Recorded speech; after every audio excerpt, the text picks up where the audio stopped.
اگر وہ اپنا پیسہ محدود کر لیں یا صرف اتنا پیسہ بھیجیں جتنا ضرورت کے تحت استعمال ہو سکتا ہو، تو ایسی صورت میں حکومت کو بڑا تگڑا نقصان ہو سکتا ہے۔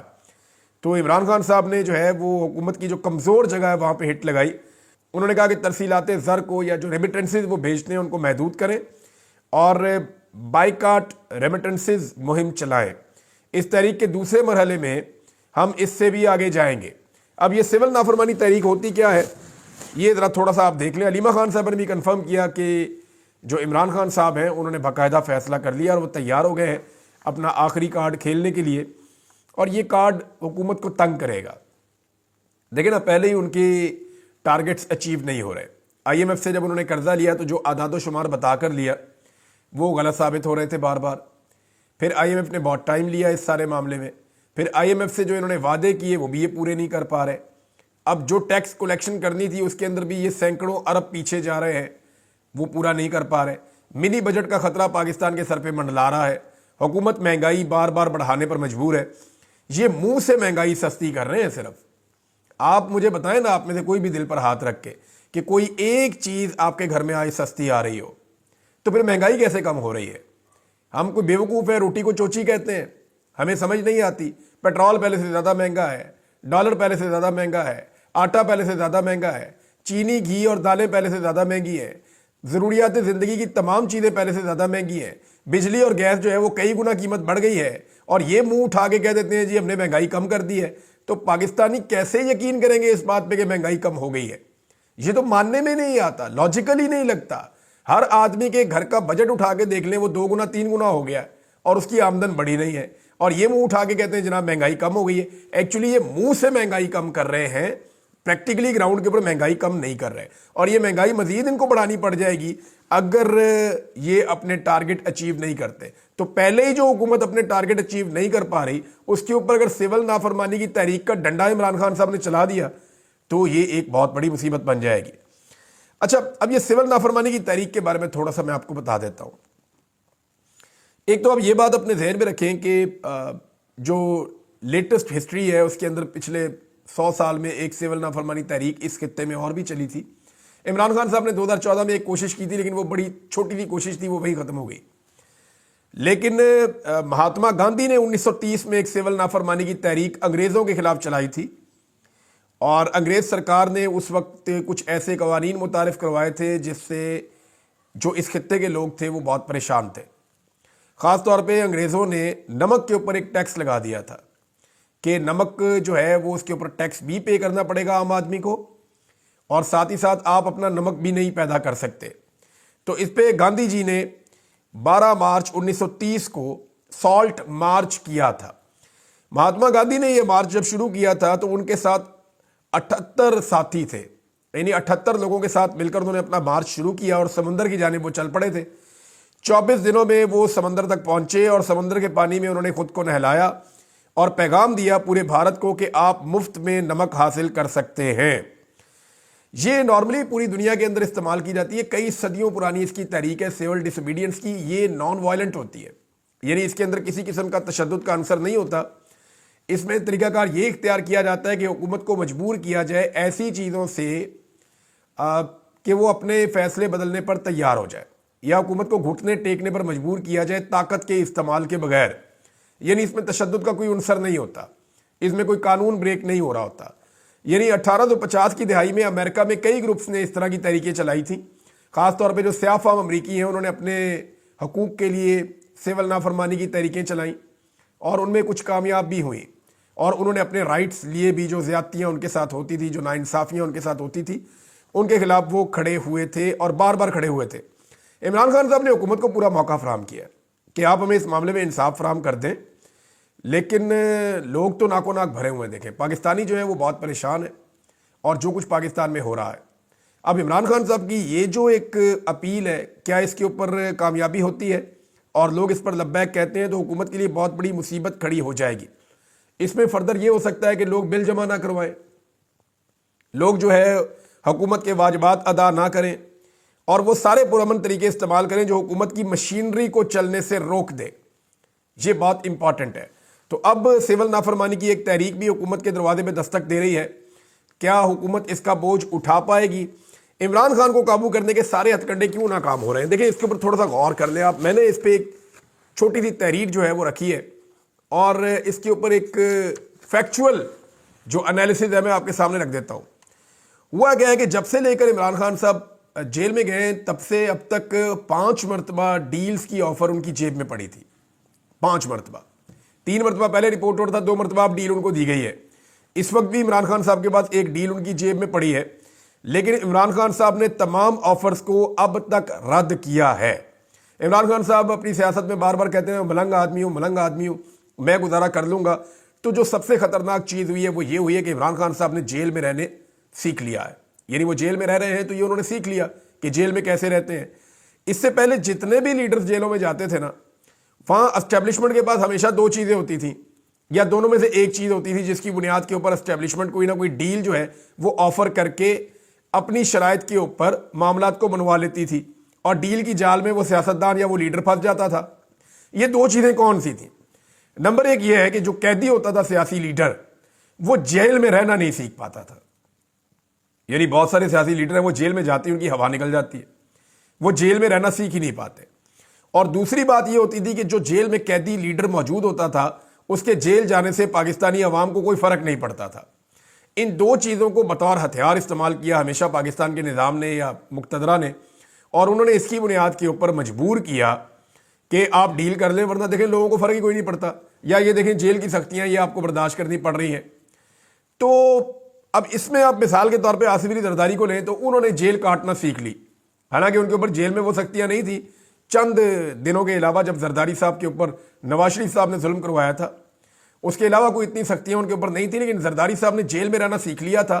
لیکن ان کے جیل میں رہنے سے پاکستان کے لوگوں کو کوئی فرق نہیں پڑ رہا تھا, تو پھر زرداری صاحب کی وقت نہیں تھی.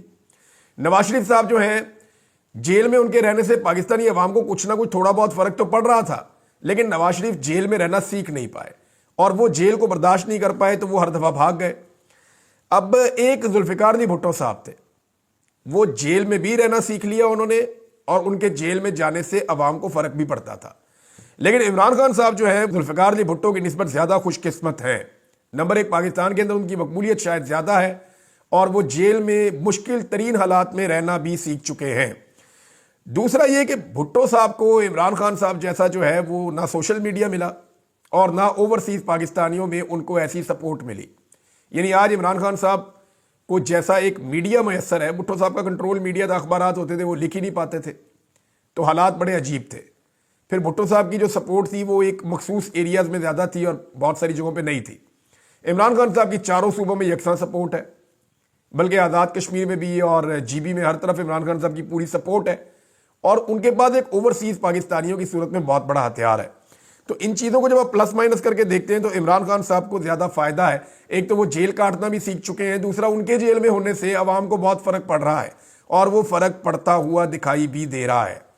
یہ وہ وجوہات ہیں کہ اسٹیبلشمنٹ اب تک عمران خان صاحب کے ساتھ کوئی ڈیل کامیاب نہیں کر پائی. فرض کریں عمران خان صاحب جیل میں رہنا نہ سیکھ پاتے تو ہو سکتا ہے ڈیل کرنی پڑتی, یا عمران خان صاحب کے جیل میں جانے سے پبلک کو فرق ہی نہ پڑتا, لوگ کہتے ٹھیک ہے اور بھی گئے یہ بھی گئے, تو تب بھی شاید عمران خان صاحب کو باہر آنے کے لیے کوئی کمپرومائز کرنا پڑتا. لیکن یہ دونوں چیزیں عمران خان صاحب کے حق میں جا رہی ہیں, لہذا کسی قسم کا کمپرومائز ہو نہیں رہا. ناظرین ایک اور چیز بڑی قابل غور ہے, اور وہ چیز یہ ہے کہ جس طرح عمران خان صاحب کو تمام دھوکہ دینے والے لوگ, یا عمران خان صاحب کے سیاسی مخالفین, اور یا وہ میڈیا جو پی ایم ایل این کا بہت حمایتی ہے, یہ سارے رل کے جیسے بشرا بی بی کو پہ گئے ہیں نا, اس کا مطلب ہے کہ بشرا بی بی کچھ نہ کچھ ایسا کر رہی ہے جو ٹھیک ہے. یعنی مثال کے طور پہ بشرا بی بی کے اوپر اٹیک کیا جا رہا ہے اس میڈیا کی جانب سے جو پی ایم ایل این کو سپورٹ کرتا ہے یا اسٹیبلشمنٹ کو سپورٹ کرتا ہے, اور دوسرا جو ہے اسٹیبلشمنٹ کے جتنے اعلیٰ کار ہیں یا جتنے عمران خان صاحب کے مخالفین ہیں یا جن لوگوں نے عمران خان صاحب کو دھوکہ دیا ہے, وہ سارے بشرا بی بی کے اوپر اٹیک کر رہے ہیں, جبکہ عمران خان صاحب نے جیل کے اندر بار بار ابھی حال ہی میں بشرا بی بی کے اوپر اعتماد کا اظہار کیا ہے. تو اس کا ایک واضح مطلب تو یہ ہے کہ بشرا بی بی کو مینج نہیں کیا جا سکا. کچھ لوگ دعویٰ کر رہے تھے کہ وہ ڈیل کر کے باہر آئی, تو وہ دعویٰ بھی ہوا ہو گیا ہے, اور جو لوگ یہ دعویٰ کر رہے تھے کہ وہ ڈیل کے نتیجے میں باہر آئیں, اب وہی لوگ اپنا منہ کالا کر رہے ہیں, نہیں جی نہیں بشرا بی بی تو بات ہی نہیں سن رہی, وہ بات مان ہی نہیں رہی. تو اس کا مطلب ہے کچھ نہ کچھ تو وہ ایسا کر رہی ہیں بشرا بی بی کہ سارا فوکس شفٹ ہو کر ان کے اوپر آ رہا ہے مخالفین کا۔ ناظرین ایک خبر اور ہے، عمر ایوب صاحب کو گرفتار کیا گیا تھا اور دیگر لوگوں کو گرفتار کیا گیا تھا، تو عدالت نے ان کو بلوایا تھا، انسداد دہشت گردی کی عدالت نے، لیکن اس عدالت میں انہیں کل پیش نہیں کیا گیا۔ اس کے اوپر عدالت نے توہین عدالت کا شو کاز نوٹس جاری کر دیا ہے۔ عمر ایوب صاحب کے پاس اور دیگر کچھ لوگوں کے پاس اومنی بیل موجود تھی، انہیں گرفتار کرنے سے پشاور ہائی کورٹ نے روک رکھا تھا، لیکن پھر بھی انہیں گرفتار کیا گیا۔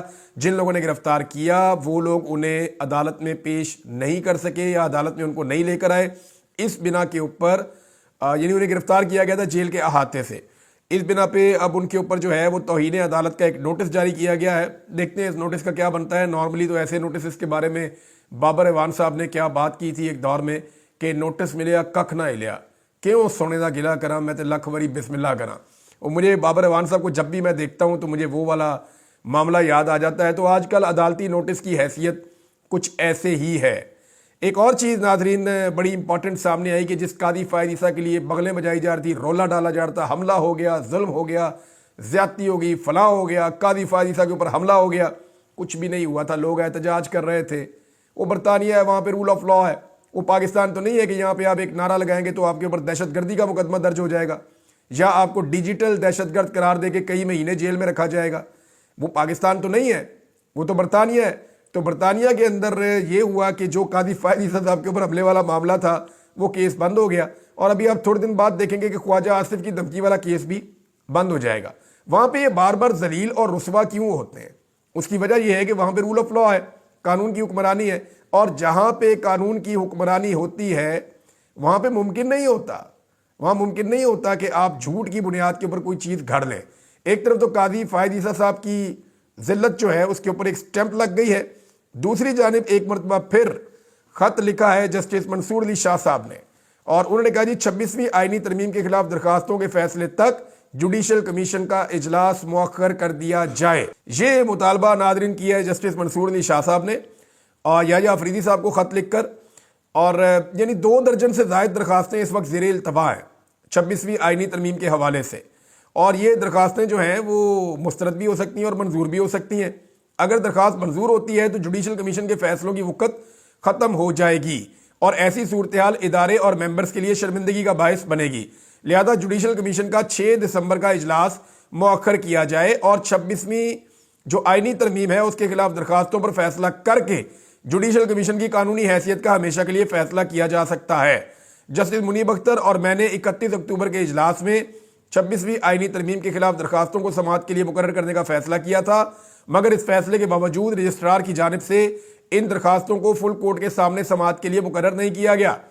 اب جج صاحب یہ کہہ رہے ہیں کہ فل کورٹ کے سامنے ان کو لگایا جائے۔ اگر یہ معاملہ فل کورٹ کے سامنے آ جاتا ہے تو 26ویں آئینی ترمیم از خود اڑ جائے گی، اور 26ویں آئینی ترمیم کے بعد ایکچولی جو کام ہونا تھا وہ تو ہو گیا قانون سازی کے ذریعے سے، جو معاملہ طے ہونے تھے وہ آپ سارے جانتے ہیں، وہ تو ہو گئے۔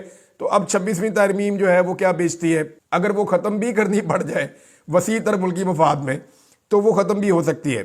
رکن قومی اسمبلی عظیم الدین لکھوی صاحب کو چہرے پر زخموں سمیت 10 دن کے بعد جبری گمشدگی سے رہا کر دیا گیا ہے۔